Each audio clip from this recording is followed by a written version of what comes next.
Hi Internet, as always, here's my Matchbox disclaimer that I'm not your attorney unless you have a signed contract and have paid the applicable fees. Today, I want to talk about the process of going through the court system.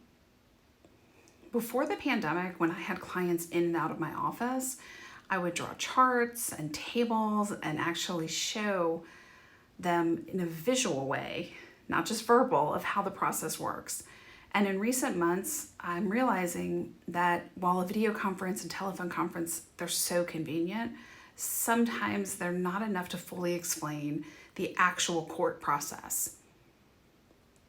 I've also started using Canva and some other programs to help. But for purposes of this video, you know that if you've been watching my other videos, I make these with the hope to help provide information.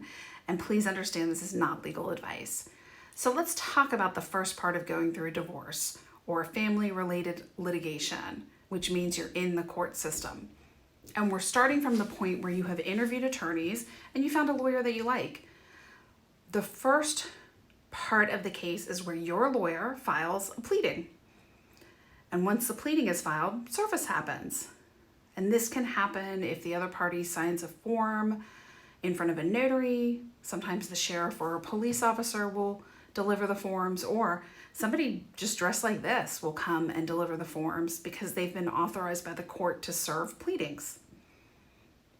Once the other party has been served, they usually will have 30 days to respond to your initial complaint or pleading. Then discovery starts.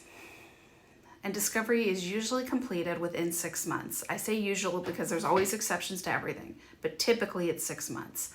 And discovery covers sending questions to each other, asking for documents.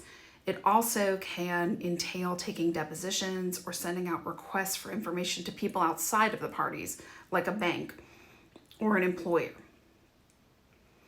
And once discovery is complete, most people will attempt to have at least one mediation session. They also may have had some type of temporary hearing. If the mediation session is not successful, then the parties say to the judge, hey, we need a final trial date. And that's the general process of how litigation works.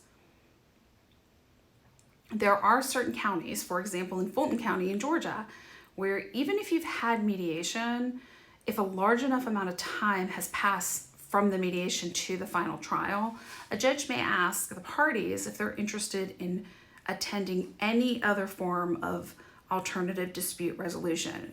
Maybe another mediation session, maybe a judicially hosted settlement conference, or a late case evaluation with a experienced and seasoned attorney. The court may also ask the parties if they would like to meet and have a conference one last time before a final trial. And I just thought it was important to mention that there are times where a judge will say, hey, final trial is final, so if you want to try one more time, this is it.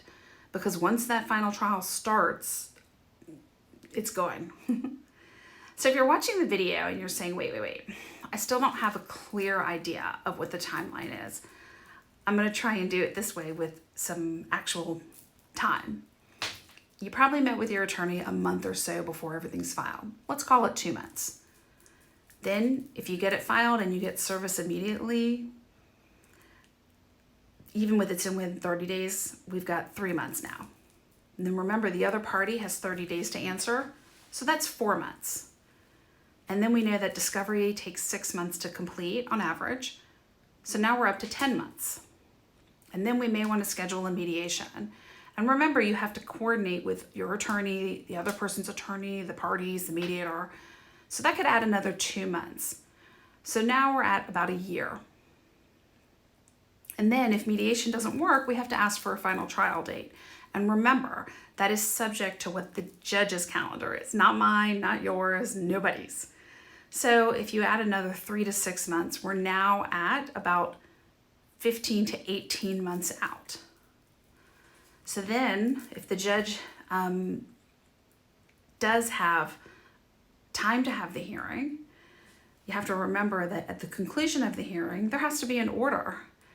And either the judge is going to draft that order or one of the attorneys is going to draft the order, and then They have to give the other side the opportunity to see the order.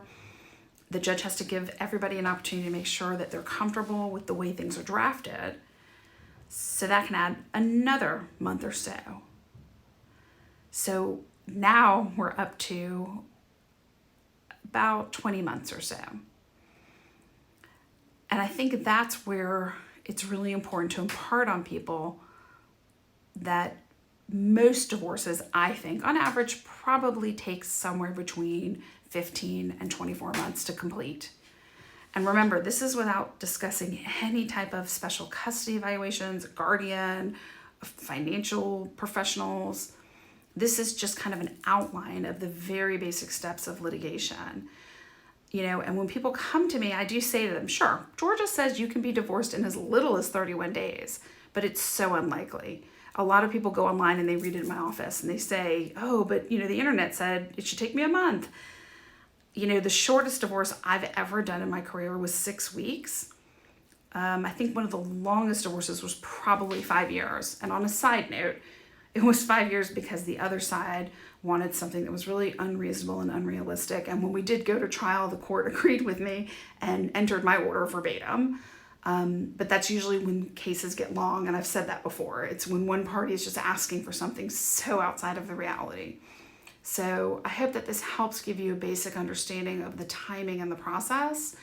I know that there's some other topics that I can probably pull out of this video and do on their own, but I really wanted to make a process video. It's a weird world out there, y'all. Stay safe.